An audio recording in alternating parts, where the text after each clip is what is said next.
দেশ টিভি, ঢাকা।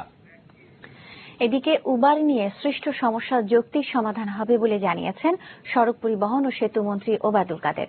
বলেছেন, নতুন এই প্রযুক্তি বান্ধব সেবাকে একটা সিস্টেমের মধ্যে আনতে হবে। এ বিষয়ে বিআরটিএ কে নির্দেশনাও দেওয়া হয়েছে।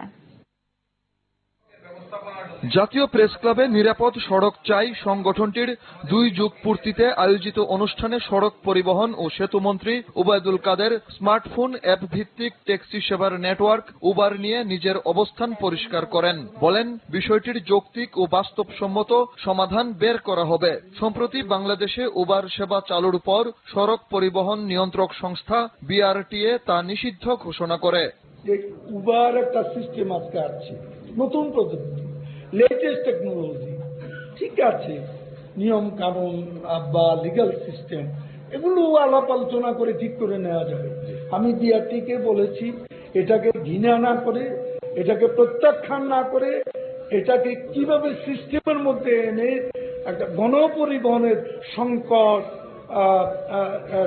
দূরীভূত করার ক্ষেত্রে উবার একটা ইম্পর্টেন্ট গুরুত্বপূর্ণ ভূমিকা পালন করতে পারে, সেটাকে আমাদের স্বাগত জানানো উচিত।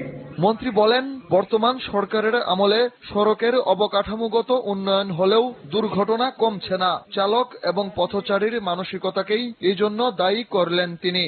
সড়ক অবকাঠামো নির্মাণে আমি যতটা সফল, আমি সড়ক দুর্ঘটনা রোধে অতটা সাফল্য দাবি করতে পারি না। এটাই হলো সত্য।